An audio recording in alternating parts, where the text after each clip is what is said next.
Welcome to Here's How We Get There. It's the daily show filled with conversations about business and mental health in a down-to-earth style with real-world language. Now let's dive in with your co-hosts, Kenneth Shark Kinney and Trey Tucker.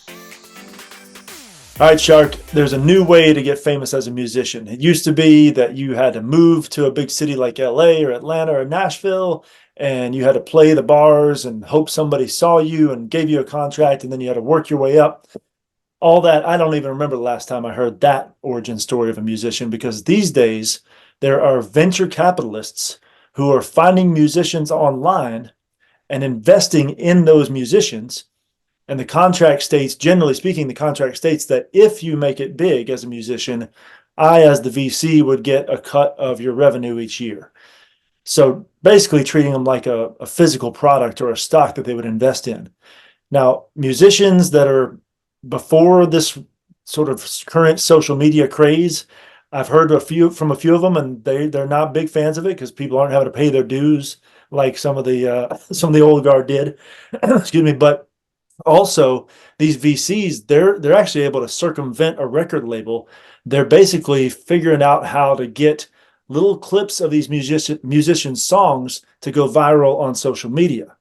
And once a song goes viral, that particular artist ends up getting big streaming numbers, getting big concert numbers, and it then just builds from there. So all of the old ways, including the record labels who have kind of been cut out of the whole process, it's all been upended. So Shark, your thoughts on this? Well, one of the things too that reminds me with this is if you think of the power of these shows like The Voice, America's Got Talent, they're doing a lot of that the same way, not from where they hold on to the money that they make, but it shows the power when they can help elevate and help a song go viral.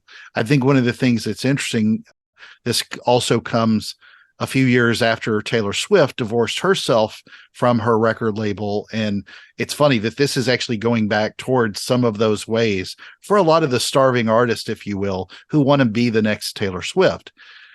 I can see the lawsuits coming from miles away.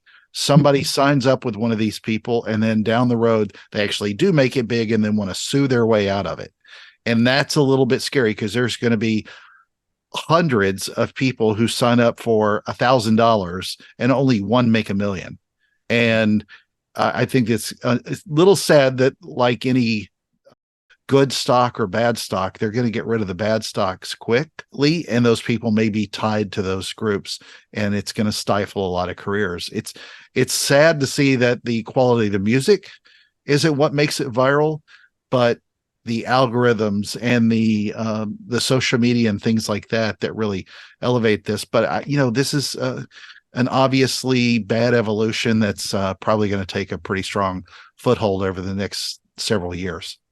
Well, people claim, some of the people that are happy about it claim that it's a good thing because we've now gotten rid of the gatekeepers. In other words, the record labels, the radio stations, what have you. But really, if you think about it, like you said, all we've done is switch gatekeepers, because now the gatekeeper is the algorithm. And if for whatever reason the algorithm doesn't like you or the genre of music you play, there's no way around that. And so, in my opinion, the gatekeepers just got even stronger, just different names. Well, you think about a lot of these people, the difference between an artist who hasn't signed, who's singing the same song as somebody who has signed with a venture capital person. Maybe they want to invest some ad dollars to help propel them forward, to help trick a little bit of the algorithm. It doesn't take much of that sophistication to get somebody to elevate a brand pretty substantially, build followers and all those things.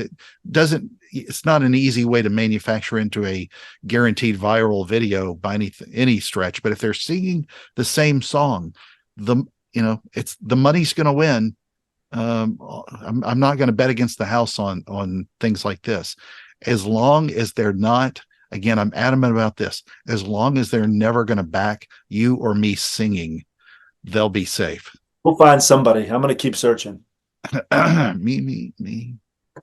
Thank you for joining Shark and Trey on the Here's How We Get There show. Make sure to rate, review, and subscribe to the show, and visit here'showwegetthere.com. That's here'showwegetthere.com.